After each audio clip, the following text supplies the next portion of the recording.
ನಮಸ್ಕಾರ, ಈ ನ್ಯೂಸ್ ಟಿವಿಗೆ ಸ್ವಾಗತ. ನಾನು ಶಿರೀಷಾ. ಮೊದಲಿಗೆ ಹೆಡ್ಲೈನ್ಸ್. ಅತಿ ವೇಗವಾಗಿ ಬಂದ ಆಂಧ್ರ ಸಾರಿಗೆ ಬಸ್ ನಿಯಂತ್ರಣ ಕಳೆದುಕೊಂಡು ಲಾರಿಗೆ ಹಿಂಬದಿಯಿಂದ ಡಿಕ್ಕಿ. ಚಾಲಕ ಸೇರಿ ಇಬ್ಬರು ಸ್ಥಳದಲ್ಲೇ ಸಾವು. ಚಿಕ್ಕಬಳ್ಳಾಪುರದ ಪೆರೇಸಂದ್ರ ಬಳಿ ಘಟನೆ. ಕೋಲಾರದಲ್ಲಿ ಲೋಕಾಯುಕ್ತರ ಭರ್ಜರಿ ಬೇಟೆ. ನರೇಗಾ ಕಾಮಗಾರಿಗಳಿಗೆ 9 ಲಕ್ಷ ಲಂಚಕ್ಕೆ ಬೇಡಿಕೆ ಇಟ್ಟು 5 ಲಕ್ಷ ಸ್ವೀಕರಿಸುವ ವೇಳೆ 4 ಭ್ರಷ್ಟ ಅಧಿಕಾರಿಗಳು ಅರೆಸ್ಟ್. ರೈಲ್ವೆ ಟ್ರ್ಯಾಕ್ ಬಳಿ ಆಕಾಶ್ ಕಾಲೇಜಿನ ವಿದ್ಯಾರ್ಥಿನಿ ಶವ ಪತ್ತೆ. ಸಾವಿನ ಸುತ್ತ ಹಲವು ಅನುಮಾನ. ಮುಗಿಲು ಮುಟ್ಟಿದ ಕುಟುಂಬಸ್ಥರ ಆಕ್ರಂದನ.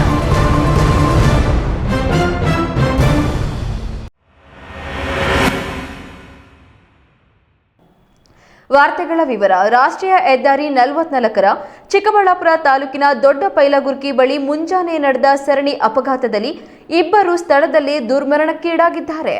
ಆಂಧ್ರ ಪ್ರದೇಶದಿಂದ ಬೆಂಗಳೂರಿಗೆ ಬರುತ್ತಿದ್ದ ಸರ್ಕಾರಿ ಬಸ್ ವೇಗವಾಗಿ ಬಂದು ನಿಯಂತ್ರಣ ಕಳೆದುಕೊಂಡು ಲಾರಿಗೆ ಹಿಂಬದಿಯಿಂದ ಡಿಕ್ಕಿ ಹೊಡೆದ ಪರಿಣಾಮ ಈ ದುರಂತ ಸಂಭವಿಸಿದ್ದು, ರಾಷ್ಟ್ರೀಯ ಹೆದ್ದಾರಿಯಲ್ಲಿ ಸಂಚಾರ ಕೆಲಕಾಲ ಅಸ್ತವ್ಯಸ್ತವಾಗಿತ್ತು.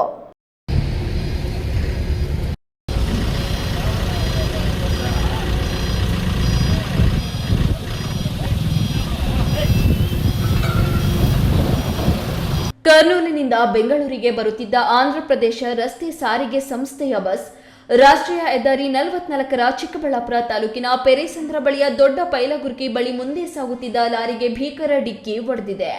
ಡಿಕ್ಕಿಯ ರಭಸಕ್ಕೆ ಬಸ್ನ ಮುಂಭಾಗ ಸಂಪೂರ್ಣ ನಜ್ಜುಗುಜ್ಜಾಗಿದ್ದು, ಚಾಲಕ ಸೀಟಿನಲ್ಲಿ ಸಿಲುಕಿ ಪ್ರಾಣ ಬಿಟ್ಟಿದ್ದಾರೆ. ಈ ಭೀಕರ ದುರಂತದಲ್ಲಿ ಬಸ್ ಚಾಲಕ 52 ವರ್ಷದ ಲಕ್ಷ್ಮಣ್ ಹಾಗೂ ಬಸ್ನಲ್ಲಿದ್ದ ಬೆಂಗಳೂರಿನ ಕಲ್ಯಾಣ ನಗರದ ನಿವಾಸಿ 77 ವರ್ಷದ ಉಮಾಕಾಂತ್ ರಾವ್ ಎಂಬ ಪ್ರಯಾಣಿಕ ಸ್ಥಳದಲ್ಲಿ ಮೃತಪಟ್ಟಿದ್ದಾರೆ. ಪ್ರಯಾಣಿಕನ ಮೃತದೇಹವನ್ನು ಬಸ್ನ ಕಿಟಕಿ ಮೂಲಕ ಪೊಲೀಸರು ಹೊರತೆಗೆದ ದೃಶ್ಯ ಸ್ಥಳದಲ್ಲಿದ್ದವರ ಕಣ್ಣಾಲಿಗಳನ್ನ ಒದ್ದೆಯಾಗಿಸುವಂತಿತ್ತು. ಅಪಘಾತದಲ್ಲಿ ಹಲವು ಪ್ರಯಾಣಿಕರು ತೀವ್ರವಾಗಿ ಗಾಯಗೊಂಡಿದ್ದು, ಕಿರುಚಾಟ ಆಕ್ರಂದನ ಮುಗಿಲು ಮುಟ್ಟಿತ್ತು.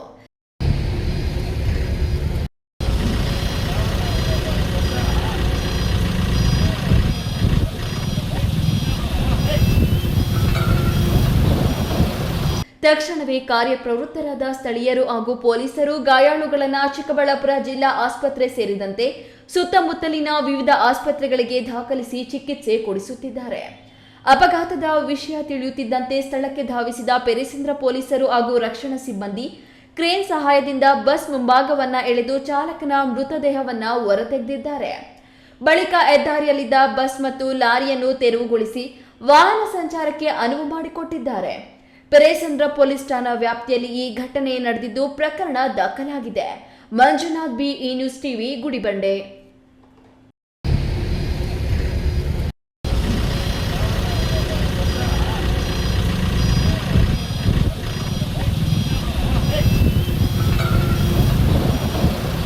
ಕೋಲಾರದಲ್ಲಿ ಭ್ರಷ್ಟ ಅಧಿಕಾರಿಗಳನ್ನ ಲೋಕಾಯುಕ್ತ ಪೊಲೀಸರು ಭರ್ಜರಿ ಬೇಟೆಯಾಡಿದ್ದಾರೆ. ಬರೋಬ್ಬರಿ 9 ಲಕ್ಷ ರೂಪಾಯಿ ಲಂಚಕ್ಕೆ ಬೇಡಿಕೆ ಇಟ್ಟು ಮುಂಗಡ ಹಣ ಪಡೆಯುತ್ತಿದ್ದ ಗ್ರಾಮ ಪಂಚಾಯಿತಿ ಅಧಿಕಾರಿಗಳು ಸೇರಿದಂತೆ 4 ಲೋಕಾಯುಕ್ತರ ಬಲೆಗೆ ಬಿದ್ದಿದ್ದಾರೆ. ನರೇಗಾ ಕಾಮಗಾರಿಯ ಬಿಲ್ ಪಾಸ್ ಮಾಡಲು ಲಂಚದ ಹಣ ಪಡೆಯುತ್ತಿದ್ದಾಗ ರೆಡ್ ಹ್ಯಾಂಡ್ ಆಗಿ ಸಿಕ್ಕಿಬಿದ್ದಿದ್ದಾರೆ.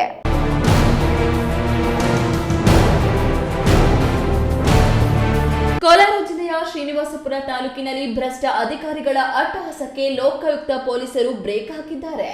2024ರಿಂದ 2026ರ ಅವಧಿಯ ನರೇಗಾ ಯೋಜನೆಯ ಒಟ್ಟು 32 ಕಾಮಗಾರಿಗಳ ಬಿಲ್ ಮೊತ್ತವನ್ನ ಬಿಡುಗಡೆ ಮಾಡಲು ಗ್ರಾಮ ಪಂಚಾಯಿತಿ ಅಧಿಕಾರಿಗಳು ಬರೋಬ್ಬರಿ 9,15,000 ರೂಪಾಯಿ ಲಂಚಕ್ಕೆ ಬೇಡಿಕೆ ಇಟ್ಟಿದ್ರು.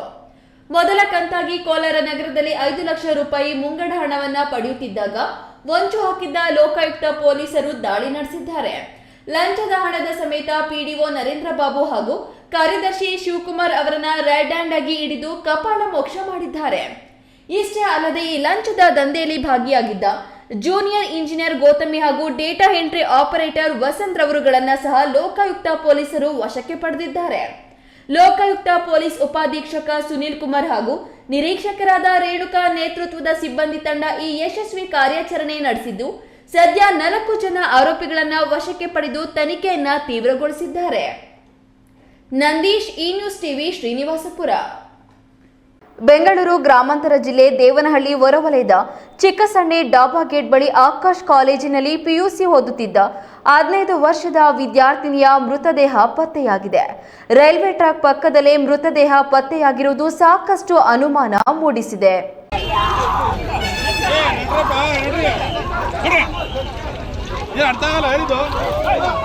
ದೇವನಹಳ್ಳಿ ಹೊರವಲಯದ ಚಿಕ್ಕಸಣ್ಣೆ ಡಾಬಾ ಗೇಟ್ ಬಳಿ ಹಾದು ಹೋಗಿರುವ ರೈಲ್ವೆ ಟ್ರ್ಯಾಕ್ ಪಕ್ಕದಲ್ಲೇ 15 ವರ್ಷದ ಕಾಲೇಜು ವಿದ್ಯಾರ್ಥಿನಿ ದೀಪಿಕಾ ಎಂಬಾಕೆಯ ಮೃತದೇಹ ಪತ್ತೆಯಾಗಿದೆ. ಮೂಲತಃ ಚಿಕ್ಕಬಳ್ಳಾಪುರ ಜಿಲ್ಲೆ ಗುಡಿಬಂಡೆ ತಾಲೂಕಿನ ಚಿಕ್ಕ ತಮ್ಮನಹಳ್ಳಿಯವರಾದ ದೀಪಿಕಾ ದೇವನಹಳ್ಳಿಯ ಉಗನವಾಡಿ ಗ್ರಾಮದಲ್ಲಿದ್ದ ತಾಯಿಯ ತವರು ಮನೆಯಲ್ಲಿ ವಾಸವಾಗಿದ್ರು. ದೇವನಹಳ್ಳಿ ಪಟ್ಟಣದ ಪ್ರತಿಷ್ಠಿತ ಆಕಾಶ್ ಕಾಲೇಜಿನಲ್ಲಿ ಪ್ರಥಮ ಪಿಯುಸಿ ವ್ಯಾಸಂಗ ಮಾಡುತ್ತಿದ್ದ ಈ ಬಾಲಕಿಯ ಸಾವು ಸದ್ಯ ತೀವ್ರ ರಹಸ್ಯ ಮೂಡಿಸಿದೆ. ಸ್ಥಳದಲ್ಲಿ ಮಗಳ ಶವವನ್ನ ನೋಡಿ ತಾಯಿ ಮೂರ್ಛೆ ಹೋಗಿದ್ದು, ಸಂಬಂಧಿಕರ ಚೀರಾಟ ಮತ್ತು ಗೋಳಾಟ ನೆರೆದವರ ಕಣ್ಣಲ್ಲಿ ನೀರು ತರಿಸುವಂತಿದೆ.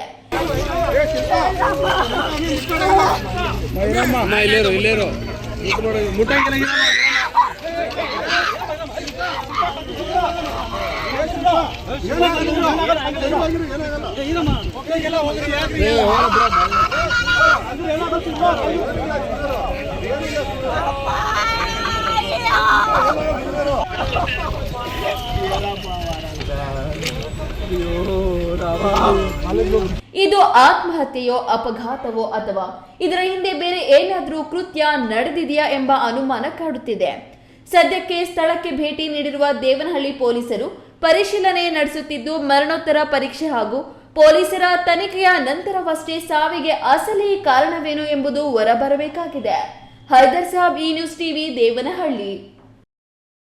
ಇದೀಗ ವಿರಾಮದ ನಂತರ ಈ ನ್ಯೂಸ್ ಟಿವಿ ಮುಂದುವರಿಯುತ್ತದೆ. ಖ್ಯಾತ ಶಸ್ತ್ರಚಿಕಿತ್ಸಾ ತಜ್ಞ ಡಾಕ್ಟರ್ ಪ್ರಶಾಂತ್ ಮೂರ್ತಿ ಸಾರಥ್ಯದಲ್ಲಿ ಆರಂಭಗೊಂಡಿದೆ. ಅತ್ಯಾಧುನಿಕ ಸೌಲಭ್ಯಗಳನ್ನು ಒಳಗೊಂಡ ದಿನದ 24 ಗಂಟೆಗಳ ಕಾಲ ಕಾರ್ಯನಿರ್ವಹಿಸುತ್ತಿರುವ ಅಭಯ ಆಸ್ಪತ್ರೆಯಲ್ಲಿ ಎಲ್ಲಾ ರೀತಿಯ ಚಿಕಿತ್ಸೆಗಳು ಲಭ್ಯ. ಗುಣಮಟ್ಟದ ಆರೋಗ್ಯ ಸೇವೆಯನ್ನು ಕೈಗೆಟುಕುವ ದರದಲ್ಲಿ ಒದಗಿಸುವುದು ನಮ್ಮ ಧ್ಯೇಯ. ಚಿಕ್ಕಬಳ್ಳಾಪುರ ಜಿಲ್ಲೆಯಲ್ಲಿ ಆರಂಭಗೊಂಡಿರುವ ಈ ಆಸ್ಪತ್ರೆಯಲ್ಲಿ ಈ ಕೆಳಕಂಡ ಚಿಕಿತ್ಸೆಗಳು ಲಭ್ಯ: ತುರ್ತು ಸೇವೆ, ಜನರಲ್ ಮೆಡಿಸಿನ್, ಜನರಲ್ ಸರ್ಜರಿ, ಮಕ್ಕಳ ತಜ್ಞ ವೈದ್ಯರ ಸೇವೆ, ಎಂಡೋಸ್ಕೋಪಿ, ಮೂಳೆ ರೋಗ ತಜ್ಞರ ಸೇವೆ, ಸ್ತ್ರೀರೋಗ ತಜ್ಞರ ಸೇವೆ, gastro enterology, CT scanning, ultrasound ಹಾಗೂ ಪ್ರಯೋಗಾಲಯ ಸೇವೆಗಳು ಲಭ್ಯವಿದೆ.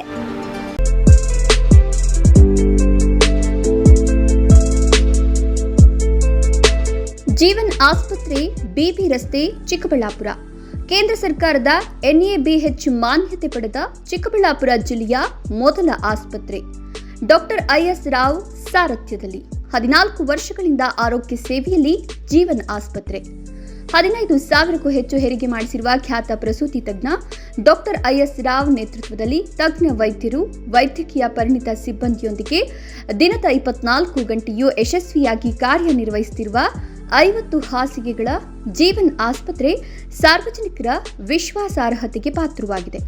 ಈ ಆಸ್ಪತ್ರೆಯಲ್ಲಿ ಪ್ರಸೂತಿ ತಜ್ಞರು, ಮಕ್ಕಳ ತಜ್ಞ ವೈದ್ಯರು, ಜನರಲ್ ಫಿಸಿಷಿಯನ್, ಶಸ್ತ್ರಚಿಕಿತ್ಸಾ ತಜ್ಞರು, ಮೂಳೆ ವೈದ್ಯರು, ENT ತಜ್ಞರು, ಮೂತ್ರಕೋಶ ತಜ್ಞರು ಹಾಗೂ ನರರೋಗ ತಜ್ಞರ ಸೇವೆ ಲಭ್ಯ ಇದೆ.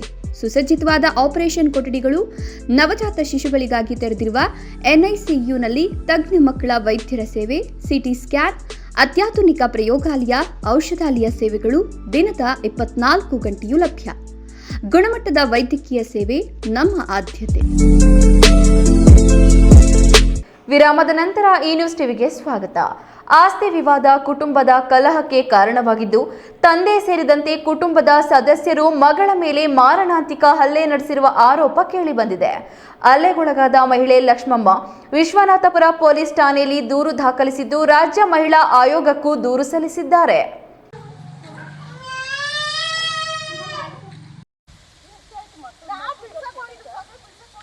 ದೇವನಹಳ್ಳಿ ತಾಲೂಕಿನ ಕುಂದಾಣ ಗ್ರಾಮ ಪಂಚಾಯಿತಿ ವ್ಯಾಪ್ತಿಯ ಬಚ್ಚಹಳ್ಳಿ ಗ್ರಾಮದಲ್ಲಿ ಈ ಘಟನೆ ನಡೆದಿದೆ. ಮದುವೆಯಾದ ಬಳಿಕ ಲಕ್ಷ್ಮಮ್ಮ ಅವರ ಪತಿ ಮಾನಸಿಕ ಅಸ್ವಸ್ಥಗೊಂಡ ಹಿನ್ನೆಲೆಯಲ್ಲಿ ಅವರು ತಂದೆ ಮುನಿಸ್ವಾಮಿ ಅವರ ಮನೆಯಲ್ಲಿ ವಾಸವಾಗುತ್ತಿದ್ರು. ಈ ವೇಳೆ ತಂದೆಯ ಆಸ್ತಿಯಲ್ಲಿ ತಮ್ಮ ಪಾಲು ಕೇಳಿದ್ರಿಂದ ಕುಟುಂಬದಲ್ಲಿ ವಿವಾದ ಉಂಟಾಗಿದೆ ಎನ್ನಲಾಗಿದೆ.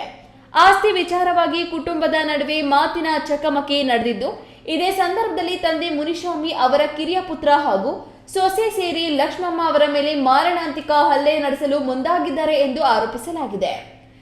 ನಂತರ ಮೂವರು ಸೇರಿ ಕೋಲು, ಕಬ್ಬಿಣದ ರಾಡು ಹಾಗೂ ಮಚ್ಚಿನಿಂದ ಲಕ್ಷ್ಮಮ್ಮ ಅವರ ಮೇಲೆ ಹಲ್ಲೆ ನಡೆಸಿ ದೈಹಿಕ ಹಾಗೂ ಮಾನಸಿಕ ಚಿತ್ರಹಿಂಸೆ ನೀಡಿದ್ದಾರೆ ಎಂದು ದೂರಿನಲ್ಲಿ ಉಲ್ಲೇಖಿಸಲಾಗಿದೆ. ಅಲ್ಲದೆ ಲಕ್ಷ್ಮಮ್ಮ ಅವರ ಬಟ್ಟೆ ಹಾಗೂ ಮನೆಯ ಸಾಮಗ್ರಿಗಳನ್ನು ಹೊರಗೆ ಎಸೆದು ಮನೆಯಿಂದ ಹೊರಹಾಕಲಾಗಿದೆ ಎಂಬ ಆರೋಪವೂ ಕೇಳಿಬಂದಿದೆ. ಗಾಯಗೊಂಡ ಲಕ್ಷ್ಮಮ್ಮ ಈ ಸಂಬಂಧ ವಿಶ್ವನಾಥಪುರ ಪೊಲೀಸ್ ಠಾಣೆಯಲ್ಲಿ ದೂರು ದಾಖಲಿಸಿದ್ದು, ಪೊಲೀಸರು ಪ್ರಕರಣ ದಾಖಲಿಸಿಕೊಂಡು ತನಿಖೆ ಕೈಗೊಂಡಿದ್ದಾರೆ. ನಮ್ಮಪ್ಪ ನನಗೆ ತುಂಬ ಮೋಸ ಮಾಡಿದ್ರು. ಮೋಸ ಮಾಡಿದ ಕಾರಣ ನನಗೊಬ್ಬನ ಹುಚ್ಚನ ಕಟ್ಟಿದ್ರು. ಆತನ ಇವಾಗಿಲ್ಲ, ಎಲ್ಲೋ ಆಶ್ರಮದಲ್ಲಿ ಬಿಟ್ಟಿದ್ದೀನಿ. ಬಿಟ್ಟಾದ್ಮೇಲೆ ಅಲ್ಲಿ ನನ್ನ ಜೀವನ ನಡ್ಸೋಕ್ಕಾಗಿಲ್ಲ. ಫಸ್ಟೇ ನಾನು ಕೇಳಿದ್ರು, ನಿನ್ಗೊಂದು ಮನೆ ಕಟ್ಟಿದ್ದೀನಿ, ಅಲ್ಲಿ ಯಾವತ್ತನ ನಿನ್ನ ಬಾಮ್ಮ, ನಿನ್ನ ಮನೆ ನಿನ್ಗಿರ್ತೈತೆ, ನಾನು ಅನ್ಯಾಯ ಮಾಡಲ್ಲ ಅಂತ ಹೇಳಿದ್ರು. ಆ ಕಾರಣದಿಂದ ನಾನು ಈ ಊರಿಗೆ ಬಂದಿದ್ದೀನಿ. ನನ್ನ ಮಕ್ಕಳ ಸಮೇತ, ನನ್ನ ಸಂಸಾರ ಸಮೇತ ನಾನು ಬಂದಿದ್ದೀನಿ. ಯಾವುದೂ ನನಗೆ ಕೊಟ್ಟಿಲ್ಲ, ಆಸ್ತಿಯಲ್ಲಿ ಯಾವುದೂ ನಂಗೆ ಭಾಗ ಕೊಟ್ಟಿಲ್ಲ. ಕೊಡ್ತೀನಿ ಅಂತ ಹೇಳಿದ್ರು. ಈ ಕಾರಣಕ್ಕೆ ನಾನು ಬಂದಿರೋದು. ಈಗ ಇನ್ನೂ ಎಂಟ್ರಿ ಕೊಟ್ಟಿಲ್ಲ. ಇದುವರೆಗೂ ನನ್ನ ಬಾಕ್ಲಲ್ಲೇ ಬೇಯಿಸ್ಕೊಂಡು ತಿಂತಾ ಇದ್ದೀನಿ. 4-5 ಸಲ ನನ್ನನ್ನು ಅಲ್ಲೇನೂ ಮಾಡಿದ್ರು. ಇವರು ಮುನಿಚಿನ್ನಪ್ಪ, ಮಾರಪ್ಪ, ಅಶ್ವಿನಿ ಅನ್ನೋರು ನನ್ನನ್ನು ಅಲ್ಲೇ ಮಾಡಿದ್ರು. ಮುನಿಚಿನ್ನಪ್ಪ ಆದವರು ತಂದೆ, ಮಾರಪ್ಪ ಅನ್ನೋರು ತಮ್ಮ, ಅಶ್ವಿನಿ ಅನ್ನೋರು ಮಾರಪ್ಪನ ಹೆಂಡ್ತಿ. ಇವು 3 ಜನ ಸೇರಿ ನನ್ನ ಮೇಲೆ ತುಂಬ ಹಲ್ಲೆ ಮಾಡ್ತಾರೆ. ಮಚ್ಚು ದೊಣ್ಣೆ ತಗೊಂಡು ನಾನು ಮಾರಣಾಂತಿಕ ಹಲ್ಲೆಯನ್ನು ಫುಲ್ಲು ನನ್ನ ಕಣ್ಣು ಕೈ ಎಲ್ಲ ಹೋಗಂಗೆ ನನ್ನನ್ನು ಹಲ್ಲೆ ಮಾಡ್ತಾರೆ. ಇಲ್ಲಿ ಅಕ್ಕಪಕ್ಕದವ್ರು ಯಾರೂ ಇಲ್ಲ ನನಗೆ ಬಿಡಿಸ್ಕೊಳಕ್ಕೆ. ಹಿಂದೆ ಮುಂದೆ ಯಾರೂ ಇಲ್ಲ. ಯಾರನ್ನ ಬಂದ್ಬಿಡ್ತಾರೆ ಅಂತ ಹೇಳ್ಬಿಟ್ಟು ಗೇಟು ಬೀಗ ಹಾಕ್ಬಿಡ್ತಾರೆ ಆಚೆ ಒಳಗಡೆ. ಈ ಥರ ಎಲ್ಲ ಮಾಡಿ ಯಾರು ಬರ್ದಿದ್ದಂಗೆ ಒಳಗಡೆ ನನ್ನನ್ನು ಮಾನಸಿಕ ದೈಹಿಕವಾಗಿ ನನ್ನನ್ನು ಹಲ್ಲೆ ಮಾಡ್ತಾರೆ. ನನ್ನ ಉಳಿಯೋದೇ ಡೌಟು ಸರ್. ಆ ಥರ ನನ್ನನ್ನು ಹಲ್ಲೆ ಮಾಡವ್ರೆ. ನಿನ್ನೆ ಸ್ಟೇಷನಲ್ಲೂ ನಾನು ಕಂಪ್ಲೇಂಟ್ ಕೊಟ್ಟಿದ್ದೆ. ಇನ್ನು ಈ ಪ್ರಕರಣದ ಕುರಿತು ರಾಜ್ಯ ಮಾನವ ಹಕ್ಕುಗಳ ಪ್ರಚಾರ ಸಮಿತಿಯ ಜಂಟಿ ಕಾರ್ಯದರ್ಶಿ ಗೌರಿ ಪ್ರತಿಕ್ರಿಯಿಸಿ, ಸಂತ್ರಸ್ತ ಮಹಿಳೆಯ ಕಾನೂನಿನ ರಕ್ಷಣೆ ಅಗತ್ಯವಿರುವ ಹಿನ್ನೆಲೆಯಲ್ಲಿ ವಿಶ್ವನಾಥಪುರ ಪೊಲೀಸ್ ಠಾಣೆಯಲ್ಲಿ ದೂರು ದಾಖಲಿಸಲಾಗಿದೆ. ಪ್ರಕರಣದ ಸಮಗ್ರ ತನಿಖೆ ನಡೆಸಿ ಸಂತ್ರಸ್ತೆ ಲಕ್ಷ್ಮಮ್ಮ ಅವರಿಗೆ ನ್ಯಾಯ ಒದಗಿಸಬೇಕು. ಹಲ್ಲೆ ನಡೆಸಿರುವ ಆರೋಪ ಎದುರಿಸುತ್ತಿರುವ ತಂದೆ ಮುನಿಸ್ವಾಮಿ, ಕಿರಿಯ ಪುತ್ರ ಹಾಗೂ ಸೊಸೆಯನ್ನ ತಕ್ಷಣ ಬಂಧಿಸಿ ಕಾನೂನು ಕ್ರಮ ಕೈಗೊಳ್ಳಬೇಕು ಎಂದು ಆಗ್ರಹಿಸಿದ್ರು. ಪೊಲೀಸ್ನವ್ರಿಗೆ ಅವರು ಮರ್ಯಾದೆ ಕೊಡಲಿಲ್ಲ, ಬಟ್ ಅವರು ಬರಲೂ ಇಲ್ಲ. ಅದಾದ ನಂತರ ನಾನು ದೊಡ್ಡಬಳ್ಳಾಪುರದಿಂದ ನನಗೆ ಪಂಕಜ ಮೇಡಮ್ ಫೋನ್ ಮಾಡಿ ಆದಮೇಲೆ ಅಲ್ಲೂ ಹೋದಾಗ ಇವ್ರಿಗೂ ಸಮಸ್ಯೆ ಆಗ್ದಂಗೆ ಅವ್ರಿಗೂ ಸಮಸ್ಯೆ ಆಗ್ದಂಗೆ ಇಬ್ಬರಿಗೂ ಕೌನ್ಸಿಲಿಂಗ್ ಮಾಡಿ ಅದಾದ ನಂತರ ಇಬ್ಬರ ಹತ್ರನೂ ಸ್ಟೇಟ್ಮೆಂಟ್ ತೊಗೊಂಡು ಅವ್ರಿಗೂ ನೀವು ತೊಂದರೆ ಮಾಡಬಾರ್ದು ಮತ್ತು ನೀವು ಇವ್ರಿಗೂ ತೊಂದರೆ ಮಾಡಬಾರ್ದು, ನಾಳೆ ದಿನ ನಿಮ್ಮಿಬ್ಬರಲ್ಲಿ ಯಾರೇ ತೊಂದರೆಗಳು ಮಾಡಿದ್ರೂ ಕೂಡ ನಿಮ್ಮ ಮೇಲೆ ಆ್ಯಕ್ಷನ್ ತೊಗೋಬೇಕಾಗತ್ತೆ ಅಂತೇಳಿ ನಮ್ಮ ಮಹಿಳಾ ಪೊಲೀಸ್ ಠಾಣೆಯಲ್ಲಿ ಪಂಕಜ ಮೇಡಮ್ ಹೇಳಿ ಕಳಿಸಿದಾದ ನಂತರ ನಿನ್ನೆ ಸಂಜೆ ಮನೆಗೆ ಬಂದಾಗ ಒಂದು ಸುಮಾರು 7 ಗಂಟೆ ಟೈಮಿಂದನೂ ಕೂಡ ಇವರಿಗೆ ಸಣ್ಣ ಪುಟ್ಟ ಮಾತುಗಳನ್ನ ಆಡ್ಕೊಂಡು ಗಲಾಟೆಗಳು ಮಾಡ್ತಾ ಇದ್ದಾರೆ. ಆದರೂ ಇವರು ಲಕ್ಷ್ಮಮ್ಮ ಅವರು ಏನು ಮಾತಾಡದೆ ಸುಮ್ಮನಾಗಿದ್ದಾರೆ. ಬೆಳಗ್ಗೆ ಏಕಾಏಕಿ ಮಕ್ಕಳಿಗೆ ಟಿಫನ್ ಮಾಡಬೇಕು ಅಂತೇಳಿ ಇವರು ಒಲೆ ಹಚ್ಚಿದಾಗ ನೀರು ಸುರಿದ್ಬಿಟ್ಟು ಒಲೆಗೆ, ಆಮೇಲೆ ಅವ್ರ ತಂದೆ ಅವರು ಚಾಕು ತಂದು ಏನೋ ತೋರಿಸ್ಬಿಟ್ಟು ನಿನ್ನ ಮರ್ಡರ್ ಮಾಡ್ತೀನಿ ಅಂತ ಹೇಳ್ಬಿಟ್ಟು ಅವರು ತೊಂದರೆ ಮಾಡಿದ್ದಕ್ಕೆ ನೋಡಿ ಹೆಣ್ಣು ಮಕ್ಕಳಿಗೆ ಈ ರೀತಿ ಮಾಡಿದ್ದಾರೆ. ಆಸ್ತಿ ವಿವಾದದಿಂದ ಕುಟುಂಬದೊಳಗೆ ನಡೆದಿರುವ ಈ ಘಟನೆ ಸ್ಥಳೀಯರಲ್ಲಿ ಆತಂಕ ಮೂಡಿಸಿದ್ದು, ಪ್ರಕರಣದ ನಿಷ್ಪಕ್ಷಪಾತ ತನಿಖೆ ನಡೆಸಿ ಸಂತ್ರಸ್ತೆಗೆ ನ್ಯಾಯ ಒದಗಿಸಬೇಕು ಎಂಬುದು ಸಾರ್ವಜನಿಕರ ಆಗ್ರಹವಾಗಿದೆ. Haidar Saab, news TV, Devanahalli. ಸರ್ಕಾರದ ಮಹತ್ವಾಕಾಂಕ್ಷಿ ಗ್ಯಾರಂಟಿ ಯೋಜನೆಗಳ ಪ್ರಯೋಜನ ಪ್ರತಿಯೊಬ್ಬ ಅರ್ಹ ಫಲಾನುಭವಿಗೂ ಸಮರ್ಪಕವಾಗಿ ತಲುಪಬೇಕು. ಈ ನಿಟ್ಟಿನಲ್ಲಿ ಅಧಿಕಾರಿಗಳು ಕೇವಲ ಕಚೇರಿಗೆ ಸೀಮಿತವಾಗದೆ ಜನಸಾಮಾನ್ಯರ ಸಮಸ್ಯೆಗಳಿಗೆ ಸ್ಪಂದಿಸಬೇಕು. ಅನುಷ್ಠಾನದಲ್ಲಿ ನಿರ್ಲಕ್ಷ್ಯ ವಹಿಸಿ ಕರ್ತವ್ಯ ಲೋಪವೆಸಗುವವರ ವಿರುದ್ಧ ಮುಲಾಜಿಲ್ಲದೆ ಕಠಿಣ ಕ್ರಮ ಜರುಗಿಸಲಾಗುವುದು ಎಂದು ಗ್ಯಾರಂಟಿ ಯೋಜನೆಗಳ ಅನುಷ್ಠಾನ ಪ್ರಾಧಿಕಾರದ ಜಿಲ್ಲಾ ಅಧ್ಯಕ್ಷ ವೈ ಶಿವಕುಮಾರ್ ಕಟ್ಟುನಿಟ್ಟಿನ ಎಚ್ಚರಿಕೆ ನೀಡಿದ್ದಾರೆ. ಈಗ ಕ್ರಮ ಆಗಿದ್ರ ಬಗ್ಗೆ ನೀವು ವಿಸಿಟ್ ಮಾಡೋದ್ರ ಬಗ್ಗೆ ಕ್ರಮ ಆಗಿದ್ರ ಬಗ್ಗೆ ಇಲ್ಲಿ ಡಿಸೈಡ್ ಮಾಡ್ತಾರೆ. ಜಿಲ್ಲಾ ಪಂಚಾಯತ್ ಮುಖ್ಯ ಕಾರ್ಯನಿರ್ವಾಹಕ ಅಧಿಕಾರಿ ಡಾಕ್ಟರ್ ಪ್ರವೀಣ್ ಪಿ ಬಾಗೇವಾಡಿ ಅವರ ಅಧ್ಯಕ್ಷತೆಯಲ್ಲಿ ಕೋಲಾರದಲ್ಲಿ ಇಂದು ಜರುಗಿದ ಜಿಲ್ಲಾ ಮಟ್ಟದ ಗ್ಯಾರಂಟಿ ಯೋಜನೆಗಳ ಪ್ರಗತಿ ಪರಿಶೀಲನಾ ಸಭೆಯಲ್ಲಿ ಪ್ರಾಧಿಕಾರದ ಜಿಲ್ಲಾಧ್ಯಕ್ಷ ವೈ ಶಿವಕುಮಾರ್ ಮಾತನಾಡಿ, ಪಡಿತರ ವಿತರಣೆಯಲ್ಲಿ ಯಾವುದೇ ಅಕ್ರಮ ಅಥವಾ ಲೋಪವಾಗದಂತೆ ನೋಡಿಕೊಳ್ಳುವುದು ಅಧಿಕಾರಿಗಳ ಜವಾಬ್ದಾರಿಯಾಗಿದೆ. ಸಾರ್ವಜನಿಕರಿಗೆ ಸೂಕ್ತ ಮಾಹಿತಿ ಒದಗಿಸುವ ನಿಟ್ಟಿನಲ್ಲಿ ನ್ಯಾಯಬೆಲೆಯ ಅಂಗಡಿಗಳಲ್ಲಿ ಸರ್ಕಾರದ ಸುತ್ತೋಲೆಗಳನ್ನು ಕಡ್ಡಾಯವಾಗಿ ಪ್ರದರ್ಶಿಸಬೇಕು. ಅಲ್ಲದೆ ಮರಣ ಹೊಂದಿದ ಫಲಾನುಭವಿಗಳ ಪಡಿತರ ಚೀಟಿಗಳ ರದ್ದತಿ ಹಾಗೂ ಹೊಸ ಅರ್ಜಿಗಳ ತ್ವರಿತ ವಿಲೇವಾರಿಗೆ ಆದ್ಯತೆ ಮೇರೆಗೆ ಕ್ರಮ ಕೈಗೊಳ್ಳುವಂತೆ ತಾಕೀತು ಮಾಡಿದ್ರು. ಚರ್ಚೆ ಮಾಡಿದ್ರು. ಏನಿದೆ, ನಾವು ಇನ್ನು ಸೂಪರ್ವೈಸರಿ ಆಗಿ ನಾವು ಅದು ಡೈರೆಕ್ಟ್ಲಿ ಕಂಟ್ರೋಲ್ ಯಾರು ಮಾಡೋದು ತಾಲೂಕಾ ಮಟ್ಟದಲ್ಲಿ ತಹಶೀಲ್ದಾರ್, ಇಲ್ಲಿ ಡಿ ಸಾಹೇಬ್ ಮಾಡ್ತಾರೆ. ಯಾರು ಒಳ್ಳೆ ಸೂಪರ್ವೈಸರಿ ಅಂದರೆ ಏನು ಆಸ್ ಎ CEO ನಮ್ಮ ಹೇಳ್ಬೋದು ಅಷ್ಟೇ. ಡೈರೆಕ್ಟ್ಲಿ ಕಂಟ್ರೋಲ್ ಇವ್ನು ಯಾರು ಮಾಡ್ತಾರೆ? ಈಗ ಫಾರ್ ಎಕ್ಸಾಂಪಲ್ ಈಗ ಒಬ್ರು ಯಾವ್ದು ಅಧಿಕಾರಿ ಹೇಳ್ತಾರೆ, ಅವ್ನು ಅಲ್ಲಿ ಕೇಳಿದಾಗ ನಾನು ಇಲ್ಲಿ ಹೋಗಿದ್ದೇನೆ, ಇಲ್ಲಿ ಕೇಳಿದಾಗ ಅಲ್ಲಿ ಅಂತ ಇರುತ್ತೆ. ಅದಕ್ಕೆ ಒಂದು ಪಟ್ಟಿ ಕೊಡಿ, ಇನ್ನೊಂದು ಪಟ್ಟಿ ಕೊಡಿ. ಲಾಸ್ಟ್ ಮೀಟಿಂಗಲ್ಲಿ ಹೇಳಿದೆ ಒಂದು ಪಟ್ಟಿ ತಗೊಂಬ ಅಂತೇಳಿ. ಈ ವಿಷಯಗಳಿಗೆ ಎಲ್ಲ ವಿಷಯಗಳಿಗೆ ಎಲ್ಲ ಸಮಸ್ಯೆ ಎಲ್ಲ ಅರ್ಥ ಮಾಡ್ಕೊಂಡು that is your responsibility sir. Different ಅದು. ನಮ್ಗೆ ಪ್ರತಿನಿತ್ಯ ಏನಿದೆ ಅಟ್ಲೀಸ್ಟ್ ಒಂದು 20 ದಿನ ಆದ್ರೂ ಕೊಡ್ಬೇಕಲ್ಲ. 1 ದಿನ ಕೊಡಾಗ 20 ದಿನ ಆದ್ರೂ ಕೊಡಲ್ಲ. ಎಲ್ಲ ತಾಲೂಕುಗಳಲ್ಲೂ ಸೇಮ್ ಪ್ರಾಬ್ಲಮ್. ಸರ್ ಈಗ ನಾವೇ ಸಭೆಯಲ್ಲಿ ರಾಜ್ಯ ಗ್ಯಾರಂಟಿ ಯೋಜನೆ ಅನುಷ್ಠಾನದ ಉಪಾಧ್ಯಕ್ಷ ಡಾಕ್ಟರ್ ಸೂರಜ್ ಹೆಗಡೆ ಅವರಿಗೆ ಶ್ರದ್ಧಾಂಜಲಿ ಅರ್ಪಿಸಲಾಯಿತು. ಈ ವೇಳೆ ಜಿಲ್ಲಾ ಗ್ಯಾರಂಟಿ ಯೋಜನೆಗಳ ಅನುಷ್ಠಾನ ಪ್ರಾಧಿಕಾರದ ಉಪಾಧ್ಯಕ್ಷರಾದ ಇದಾಯುತ್ತುಲ್ಲಾ ಶರೀಫ್, ಎ ಅಶ್ವಥ್ ರೆಡ್ಡಿ, ಎನ್ ನಾಗೇಶ್ವರಿ, ತಾಲೂಕು ಅಧ್ಯಕ್ಷರುಗಳಾದ ಎವಿ ಮನೋಹರ್, ರಾಧಾಕೃಷ್ಣ ರೆಡ್ಡಿ, ಎಂ ಅಂಜನಪ್ಪ, ಉಮಾಶಂಕರ್, ಸದಸ್ಯರಾದ ಮಮತಾ ರೆಡ್ಡಿ, ಆಹಾರ ಮತ್ತು ನಾಗರಿಕ ಸರಬರಾಜು ಇಲಾಖೆಯ ಉಪನಿರ್ದೇಶಕ ಟಿಎಂ ಮಲ್ಲಿಕಾರ್ಜುನ್, ಮಹಿಳಾ ಮತ್ತು ಮಕ್ಕಳ ಕಲ್ಯಾಣ ಇಲಾಖೆ ಉಪನಿರ್ದೇಶಕ ನಾರಾಯಣಸ್ವಾಮಿ ಮತ್ತಿತರರು ಉಪಸ್ಥಿತರಿದ್ದರು. ಸತೀಶ್, ಈ ನ್ಯೂಸ್ ಟಿವಿ, ಕೋಲಾರ. ಸಂವಿಧಾನ ನೀಡಿದ ಸಮಾನತೆ, ಸಹೋದರತೆ, ಸಹಬಾಳ್ವೆಯಿಂದ ಎಲ್ಲರೂ ಇರಬೇಕು. ಎಲ್ಲರ ಮನೆಗಳಲ್ಲಿ ಅಂಬೇಡ್ಕರ್ ಅವರ ಭಾವಚಿತ್ರ ಇರಬೇಕು ಎಂದು ಬಾಗೇಪಲ್ಲಿ ಶಾಸಕ ಎಸ್ಎನ್ ಸುಬ್ಬಾರೆಡ್ಡಿ ಬಾಗೇಪಲ್ಲಿಯಲ್ಲಿ ತಿಳಿಸಿದರು.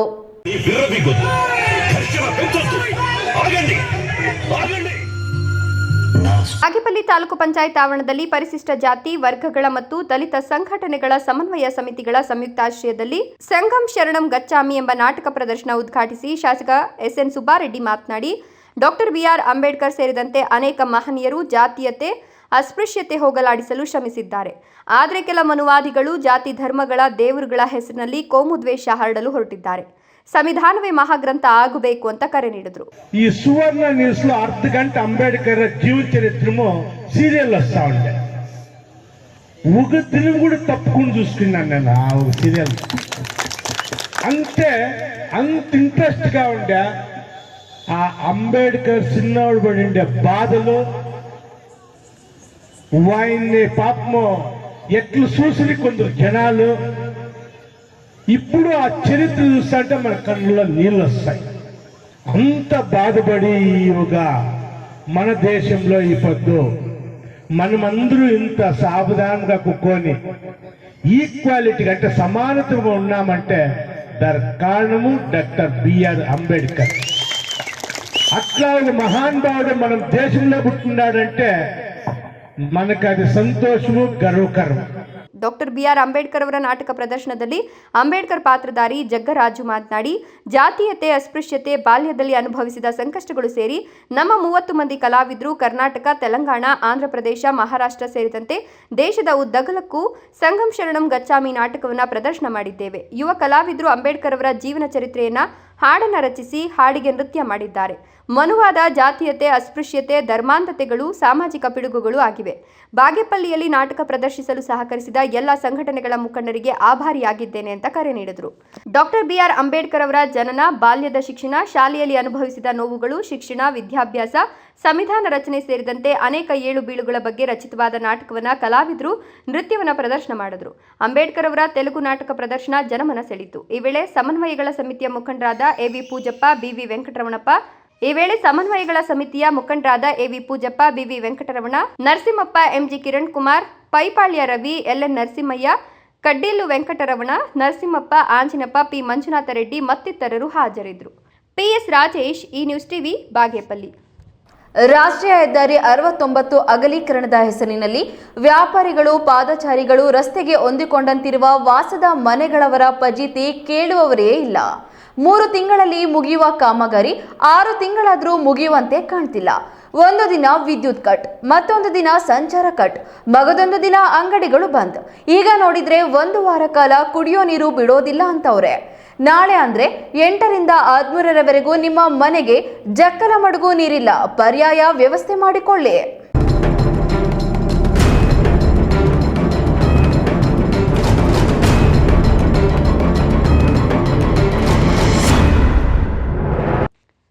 ಹೌದು, ಎಂಜಿ ರಸ್ತೆಯಿಂದ ಹಾದು ಹೋಗುವ ಎಲ್ಲ ನಗರವಾಸಿಗಳೇ ಈ ಸುದ್ದಿ ತಪ್ಪದೆ ನೋಡಿ.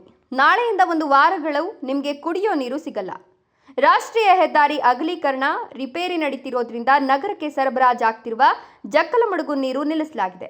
ನಾಳೆಯಿಂದ 1 ವಾರಗಳವರೆಗೆ ನೀರು ಬಂದ್ ಮಾಡಲಾಗುವುದು ಅಂತ ನಗರಸಭೆ ಪೌರಾಯುಕ್ತರು ಘೋಷಿಸಿದ್ದಾರೆ. 1 ವಾರ ನೀರು ಬಿಡದೆ ಹೋದರೆ ಜನರಿಗೆ ಪರ್ಯಾಯ ವ್ಯವಸ್ಥೆ ಏನ್ ಮಾಡಿದ್ದಾರೆ ಅನ್ನೋದನ್ನ ಮಾತ್ರ ಅವರು ಹೇಳಿಲ್ಲ. ಇದು ಇವತ್ತಿನ ಸಮಸ್ಯೆ. ಆದರೆ ರಸ್ತೆ ಅಗಲೀಕರಣ ನೆಪದಲ್ಲಿ ಎಂಜಿ ರಸ್ತೆಯಲ್ಲಿ ಜನ ಹೈರಾಣಾಗಿ ಹೋಗಿದ್ದಾರೆ.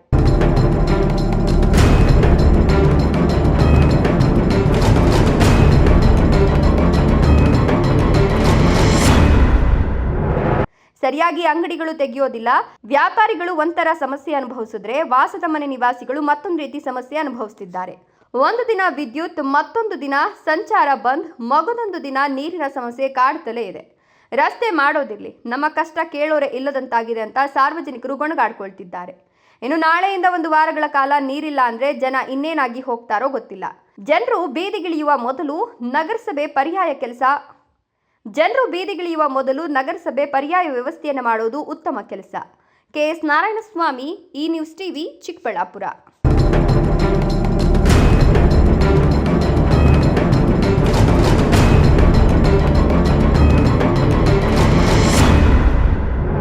ದೊಡ್ಡಬಳ್ಳಾಪುರದಲ್ಲಿ ನಡೆದಿದ್ದ ಭೀಕರ ಕೊಲೆ ಪ್ರಕರಣದ ಆರೋಪಿಗೆ ನ್ಯಾಯಾಲಯ ಜೀವಾವಧಿ ಶಿಕ್ಷೆ ಪ್ರಕಟಿಸಿದೆ. ಹಳೆಯ ದ್ವೇಷದ ಹಿನ್ನೆಲೆಯಲ್ಲಿ ನಡೆದಿದ್ದ ಹತ್ಯೆ ಪ್ರಕರಣಕ್ಕೆ ಸಂಬಂಧಿಸಿದಂತೆ ಆರೋಪಿ ಕಬಾಬ್ ಆನಂದನಿಗೆ ಜೀವಾವಧಿ ಶಿಕ್ಷೆ ಹಾಗೂ 20,000 ರು ದಂಡ ವಿಧಿಸಿದೆ.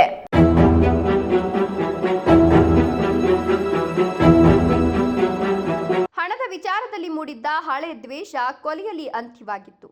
2019 ಜನವರಿ 7ರಂದು ದೊಡ್ಡಬಳ್ಳಾಪುರದ ದೇವರಾಜನಗರದ ನಿವಾಸಿ ಎನ್ ಗಂಗಾಧರ ಅಲಿಯಾಸ್ ದಾಸ ಎಂಬಾತನನ್ನ ಅದೇ ಏರಿಯಾದ ಆನಂದ್ ಅಲಿಯಾಸ್ ಕಬಾಬ್ ಆನಂದ ಎಂಬಾತ ಭೀಕರವಾಗಿ ಕೊಲೆ ಮಾಡಿದ್ದ. ಈ ಪ್ರಕರಣದ ಸುದೀರ್ಘ ವಿಚಾರಣೆ ನಡೆಸಿದ ದೊಡ್ಡಬಳ್ಳಾಪುರದ ನ್ಯಾಯಾಲಯ ಆರೋಪಿ ಕಬಾಬ್ ಆನಂದನಿಗೆ ಜೀವಾವಧಿ ಶಿಕ್ಷೆ ಹಾಗೂ 20,000 ರೂಪಾಯಿ ದಂಡ ವಿಧಿಸಿ ಆದೇಶ ಹೊರಡಿಸಿದೆ. ಕೊಲೆಯಾದ ಗಂಗಾಧರನೇ ಮೊದಲು ಆರೋಪಿ ಆನಂದನಿಗೆ ಹೊಡೆಯಲು ಸಂಚು ರೂಪಿಸಿದ್ದ. ತನ್ನ ಸ್ನೇಹಿತ ಪವನ್ ಕುಮಾರ್ ಜೊತೆ ಸೇರಿ ಪ್ರೀತಿ ವೈನ್ ಸರ್ಕಲ್ ಬಳಿ ಬಂದಿದ್ದ ಗಂಗಾಧರ ಆನಂದನನ್ನ 9ನೇ ಕ್ರಾಸ್ನ ಕಚ್ಚಾ ರಸ್ತೆಗೆ ಕರೆಸಿಕೊಂಡಿದ್ದ. ಈ ವೇಳೆ ಗಂಗಾಧರ ಮಚ್ಚಿನಿಂದ ದಾಳಿ ಮಾಡಲು ಮುಂದಾದಾಗ ಆರೋಪಿ ಆನಂದ ಪ್ರತಿಯಾಗಿ ಆತನ ಕೈಯಲ್ಲಿದ್ದ ಮಚ್ಚನ್ನೇ ಕಿತ್ಕೊಂಡು ಗಂಗಾಧರನನ್ನ ಸ್ಥಳದಲ್ಲೇ ಹತ್ಯೆ ಮಾಡಿದ್ದ. ಅಷ್ಟೇ ಅಲ್ಲದೆ ಜಗಳ ಬಿಡಿಸಲು ಬಂದ ಪವನ್ ಕುಮಾರ್ ಮೇಲೂ ಕೊಲೆಯತ್ನ ನಡೆಸಿದ್ದ. ಈ ದೃಶ್ಯಾವಳಿ ಮತ್ತು ಸಾಕ್ಷ್ಯಾಧಾರಗಳನ್ನು ಕಲೆ ಹಾಕಿದ್ದ ಅಂದಿನ ತನಿಖಾಧಿಕಾರಿ ಪೊಲೀಸ್ ಇನ್ಸ್ಪೆಕ್ಟರ್ ಸಿದ್ದರಾಜು ಜಿ ಅವರು ನ್ಯಾಯಾಲಯಕ್ಕೆ ಬಲವಾದ ದೋಷಾರೋಪಣಾ ಪಟ್ಟಿಯನ್ನು ಸಲ್ಲಿಕೆ ಮಾಡಿದರು. ಸದ್ಯ ಪೊಲೀಸರ ತನಿಖೆ ಹಾಗೂ ಸಾಕ್ಷಿಗಳ ಆಧಾರದ ಮೇಲೆ ಆರೋಪಿ ಕಬಾಬ್ ಆನಂದ ಮಾಡಿರುವ ಅಪರಾಧ ಸಾಬೀತಾಗಿದ್ದು ಕೋರ್ಟ್ ಆತನಿಗೆ ಜೀವಾವಧಿ ಶಿಕ್ಷೆ ವಿಧಿಸಿದೆ. ದೊಡ್ಡಬಳ್ಳಾಪುರ ನಗರ ಪೊಲೀಸ್ ಠಾಣಾ ವ್ಯಾಪ್ತಿಯಲ್ಲಿ ನಡೆದಿದ್ದ ಈ ಪ್ರಕರಣಕ್ಕೀಗ ನ್ಯಾಯ ಸಿಕ್ಕಂತಾಗಿದೆ. ಗುರುಪ್ರಸಾದ್, ಈ ನ್ಯೂಸ್ ಟಿವಿ, ದೊಡ್ಡಬಳ್ಳಾಪುರ. ಕಲ್ಲು ಕ್ರಷರ್, ಕ್ವಾರಿ ಮತ್ತು ಮ್ಯಾಗಜಿನ್ ಮಾಲೀಕರಿಗೆ ಕಾನೂನು ನಿಯಮಗಳನ್ನು ಕಟ್ಟುನಿಟ್ಟಾಗಿ ಪಾಲಿಸುವಂತೆ ಮತ್ತು ಕಾರ್ಮಿಕರ ಸುರಕ್ಷತೆಗೆ ಪ್ರಥಮ ಆದ್ಯತೆ ನೀಡುವಂತೆ ಡಿವೈಎಸ್ಪಿ ಪ್ರಕಾಶ್ ಖಡಕ್ ಸೂಚನೆ ನೀಡಿದರು.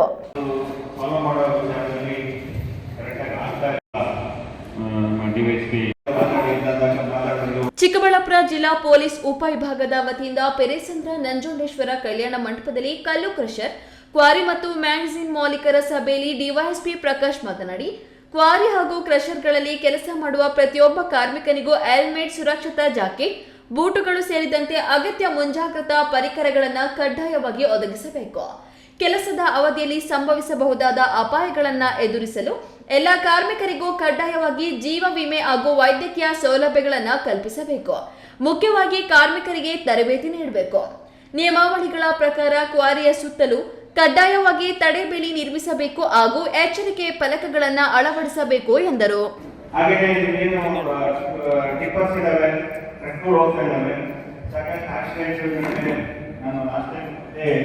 ಈಗ ಲಾಸ್ಟ್ ಮಂತ್ ಒಂದು ಮೀಟಿಂಗ್ ಮಾಡೋದಕ್ಕೂ ಸಹ ಅದೇ ಕಾರಣಕ್ಕೆ ಮೀಟಿಂಗ್ ಕರೆದಿದ್ದು ಸಿಕ್ಕಾಪಟ್ಟೆ ರೋಡ್ ಆಕ್ಸಿಡೆಂಟ್ ಆಗ್ತಿದ್ದಾರೆ.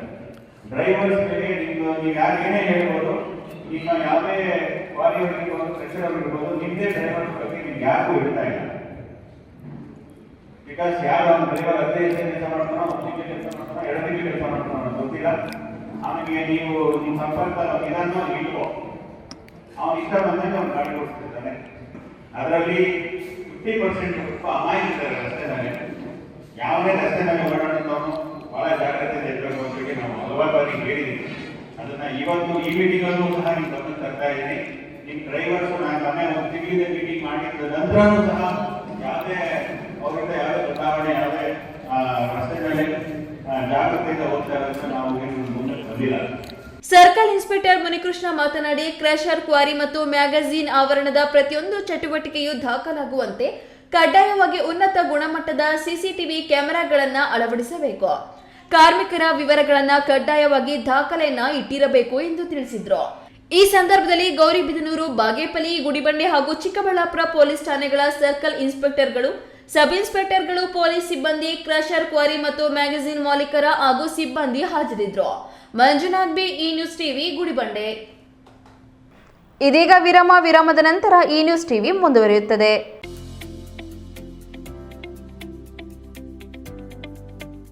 ಶಾಂತ ಸಮೂಹ ಶಿಕ್ಷಣ ಸಂಸ್ಥೆಗಳು ಪೇರೆಸಂದ್ರ, ಚಿಕ್ಕಬಳ್ಳಾಪುರ. ಪೇರೆಸಂದ್ರದ ಶಾಂತ ಸಮೂಹ ಶಿಕ್ಷಣ ಸಂಸ್ಥೆಯಲ್ಲಿ ಉದ್ಯೋಗ ಮತ್ತು ಸೇವಾ ಆಧಾರಿತ ನರ್ಸಿಂಗ್ ಕೋರ್ಸ್, ಅರೆ ವೈದ್ಯಕೀಯ ಕೋರ್ಸ್ಗಳು, ಪ್ರಯೋಗಾಲಯ ತರಬೇತಿ ಕೋರ್ಸ್ಗಳು, ಫಿಸಿಯೋಥೆರಪಿ, ಡಿ ಫಾರ್ಮಾ ಮತ್ತು ಬಿ ಫಾರ್ಮಾ ಕೋರ್ಸ್ಗಳಿಗೆ ದಾಖಲಾತಿಗಳು ಆರಂಭವಾಗಿದೆ. ನಿಮ್ಮ ಉಜ್ವಲ ಭವಿಷ್ಯಕ್ಕಾಗಿ ಆರೋಗ್ಯ ಶಿಕ್ಷಣ ಕೋರ್ಸ್ಗಳಿಗೆ ಇಂದೇ ದಾಖಲಾತಿ ಪಡೆಯಿರಿ.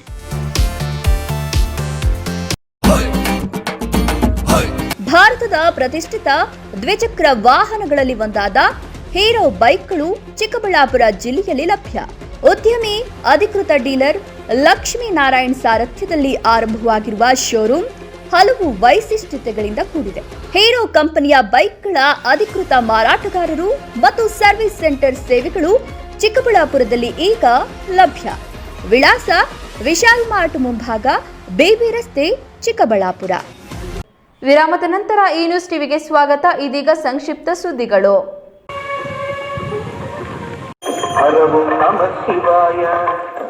ಚಿಂತಾಮಣಿ ನಗರದ ಅಗ್ರಹಾರದಲ್ಲಿರುವ ಇತಿಹಾಸ ಪ್ರಸಿದ್ಧ ಶ್ರೀ ಸೋಮೇಶ್ವರ ಸ್ವಾಮಿ ದೇವಾಲಯದ ಹಿಂಭಾಗದಲ್ಲಿರುವ ಮಂಚಿನಿಲ್ಲು ಕಲ್ಯಾಣಿ ಸಂಪೂರ್ಣ ನಿರ್ಲಕ್ಷ್ಯಕ್ಕೊಳಗಾಗಿದ್ದು, ತಕ್ಷಣವೇ ಸ್ವಚ್ಛತಾ ಕಾರ್ಯ ಕೈಗೊಳ್ಳುವಂತೆ ದೇವಾಲಯದ ಟ್ರಸ್ಟ್ ಹಾಗೂ ಭಕ್ತರು ನಗರಸಭಾ ಅಧಿಕಾರಿಗಳಿಗೆ ಒತ್ತಾಯಿಸಿದ್ದಾರೆ.